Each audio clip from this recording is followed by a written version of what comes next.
안녕하세요. 월간조선 정혜연입니다. 월간조선 최우석입니다. 오늘 이 시간에는 정부가 코로나19 긴급 재난 지원금을 전 국민에게 지급하는 것으로 가닥을 잡았습니다. 이 문제에 대해서 정혜연 기자를 모시고 말씀을 들어보도록 하겠습니다. 사실 네. 70%를 주겠다, 네. 어떻게 하겠다 이렇게 하다가 결국에는 네. 다 전 국민 모두에게 주는 걸로 가닥이 잡힌 걸로 보입니다. 네, 예. 그렇습니다. 지금 저희가 영상을 찍고 있는 지금 현재로서는 네. 이게 그렇게 거의 가닥이 잡힌 것 같고요. 아마 그렇게 될 겁니다. 왜냐하면 네. 미래통합당 쪽에서도 더 이상 이걸 반대할 명분이 없습니다. 혼자만 덤태기 쓰기 때문에. 네. 예.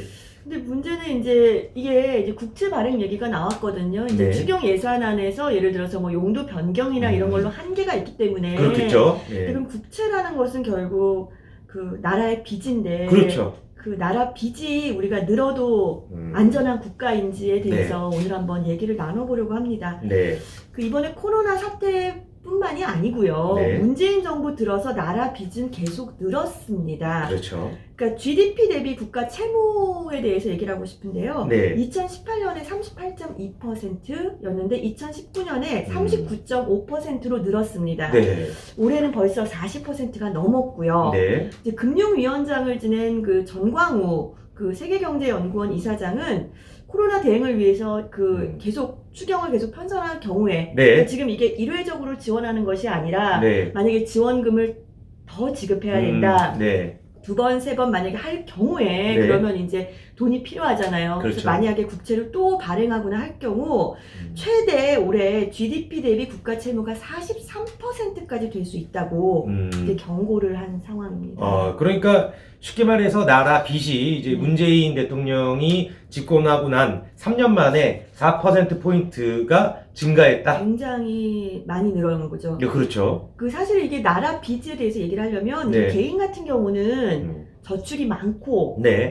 이제 마이너스 통장 같은 것도 안 쓰고 이렇게 빚이 없는 네. 소위 말해 흑자 재정이 가장 좋습니다. 네, 그렇죠. 기업 같은 경우는 부채를 너무 두려워하면 안 됩니다. 왜냐하면 빚을 지더라도 네. 그만큼 매출을 일으키면 되는 거기 때문에 그래서 항상 이렇게 너무 지나친 부채 비율은 문제가 있지만 네. 자기가 감당할 수 있을 정도의 부채는 지는 것이 맞습니다. 어. 왜냐하면 사실 기업 입장에서 부채를 안 지려면 네. 회사 경영을 안 하면 되는 거거든요. 그렇죠. 그럼 그렇죠. 빚도 없죠. 네, 매출도 네. 물론 없지만 그렇기 때문에 그런데 국가 같은 경우는 균형 재정을 가장 이상적으로 봅니다. 그러니까 균형 재정인데 여태까지 이 우리나라 정부 이제 금융 이제를 해온 당국자들과 네. 여러 학자들은 우리의 이제 균형 재정을 볼 때 네. 국가 부채 비율이 GDP 대비 40%가 마지노선이다. 네, 그게 아주 많아봐야 40%. 네. 40% 넘으면 안 된다 그러는데 지금 아까 전에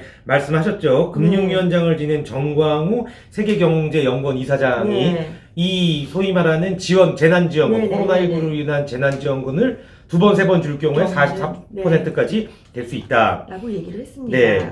그러니까 이제 보면은 이번에 재난지원금 지급과 관련해서 이제 빚지는 얘기가 나오고 있는데 일부 좌파 진영이죠. OECD 국가의 평균 부채율은 110%다. 우리는 겨우 40%에 불과한데 빚을 늘리는 것을 그렇게 두려워하냐고 했습니다. 근데 제 기억에 문재인 대통령도 이런 말씀을 하신 것 같은데 어쨌든 네. 그 뒤에 가서 다시 네. 이야기하도록 하고요. 예. 좌파 쪽에서는 이렇게 얘기하고 있습니다. 40%가 네. 부채 비율 40%가 그렇게 높은 게 아니다. 네, 맞습니다. 예. OECD 국가의 평균 부채율이 110%인 것은 맞습니다. 네. 그런데 우리는 IMF 때부터 시작해서 네.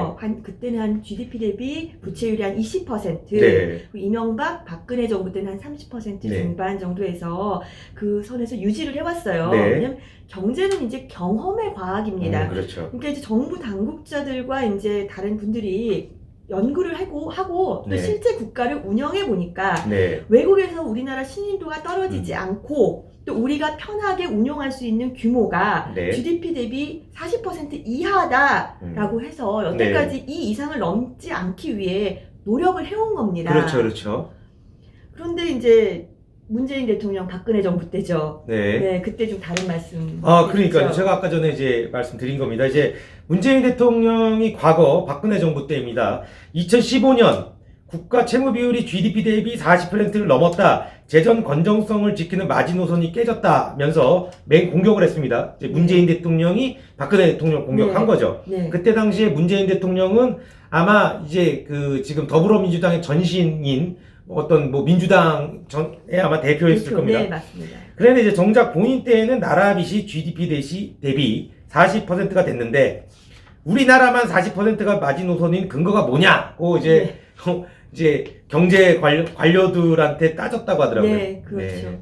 그러니까 박근혜 정부를 비난할 때는 40%에 육박하는 빚을 진 것을 어떻게 할 것이냐라고 그렇죠. 했다가 이번에는 40%가 되니까 우리나라만 40%라고 하는 근거가 대체 뭐냐라고 네. 되물은 겁니다. 그러니까 더 늘려도 되는데 네, 우리한테 왜 그렇게 비판하느냐. 네, 그렇죠. 뭐 이런 뭐 이낙연 총리도 당선자도 네. 마찬가지였습니다. 그 지난 3월 19일 관훈클럽 토론회에서 40% 마지노선이 무너졌다고 하니까 40%는 암묵적 동의지. 네. 그다음에 가이드라인은 아니다. 그러니까 결국 이분들은 이제 여태 우리나라 국가를 운영했던 네. 경험, 또 그 경험의 결과로 내놓은 산출물이 네. 뭐 그렇게 중요하냐, 우리가 꼭 지킬 필요는 없다라는 네. 거죠. 문제는 이게 이제 제가 이번에 이제 그 재난지원금 관련해서 취재를 해서 현재 지금 우리 판매 중인 월간조선에 네. 자세히 이제 썼습니다만 그 인터뷰를 제가 했던 학자들은 40%를 넘은 것도 문제지만 문제는 속도가 너무 빠르다. 그렇죠. 여태까지 올라가는 속도가 빠르다. 30%대를 계속 유지하고 있다가 우리가 네. 적응할 시간이 없이 너무 빨리 올랐다라고 지적을 했습니다.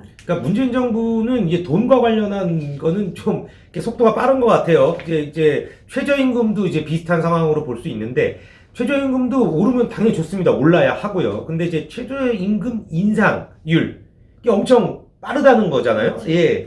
근데 그것도 어쨌든 나라의 살림을 꾸리는데 부정적인 영향을 미칠 수 있는 거 아닙니까? 그게 가장 지금 대표적인 이제 문제로 이제 떠오르고 있죠. 네. 그런데 이제 최저임금과 똑같은 상황이 나라 빚에서도 생기는데 네. 국채를 찍었다고 생각을 해보죠. 네. 국채를 발행해서 끝나는 것이 아니라 국채를 발행하면 누군가가 사줘야 합니다. 그렇죠. 우선 첫 번째는 국내에서 이걸 음. 소화할 수가 있어요. 근데 기관 투자가들이 이제 국채를 이제 많은 회사채가 있고 투자를 할 때 국채가 있을 때 국채를 좀 더 안전자산으로 선호를 하죠. 네. 근데 지금 보니까 우리 기업들이 이번 코로나 사태와 관련해서 네. 만일의 상황을 대비해서 지금 회사채를 계속 발행을 하고 있습니다. 네. 롯데 손해보험 같은 경우는 A- 등급인데요. 네. 당초 900억 원 규모의 후순위채 발행을 하려는데 네. 600억 원에 그쳤습니다. 네. 그러니까 연 금리를 4.5에서 5%를 준다 그랬는데도 투자자들의 심리를 끌어내지 못한 거죠. 네. 근데 A-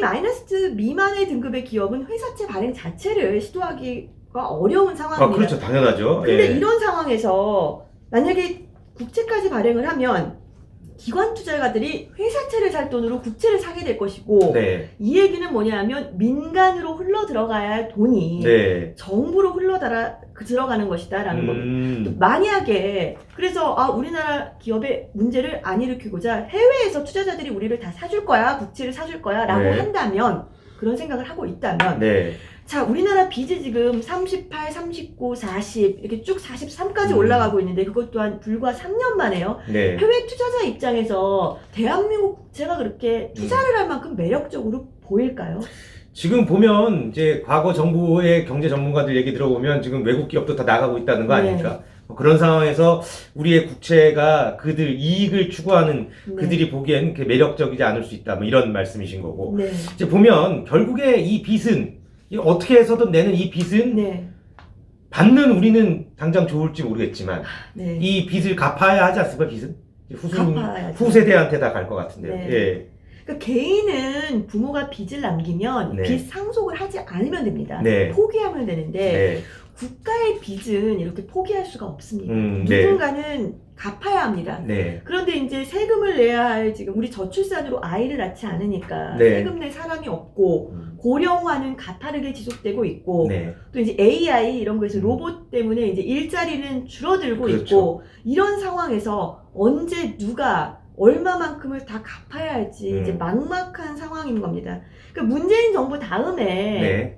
우파가 잡을지 네. 좌파가 정권을 잡을지는 모르겠지만 네. 어쨌거나 문재인 정부는 자기가 받았던 나라보다 음. 빚 많고 네. 가난한 나라를 물려주는 셈이 이제 생기는 겁니다. 그렇죠. 산술적으로 그렇습니다. 이제 재난지원금을 100%로 사실상 받기로 됐기 때문에 저도 받고, 우리 정 기자도 받고, 다 받을 건데, 위안이 됩니다. 사실 솔직히 위안이 되는데, 이 돈을 이제 소비하면서 언젠가 이 돈을 갚아야 되고, 이 돈을 갚아야 될 사람이 우리의 후손 세대라는 것은 잊지 않아야 될 것 같습니다. 오늘 이 시간 여기서 마치도록 하겠습니다. 다음번에 더 좋은 소식으로 찾아뵙겠습니다. 예, 감사합니다.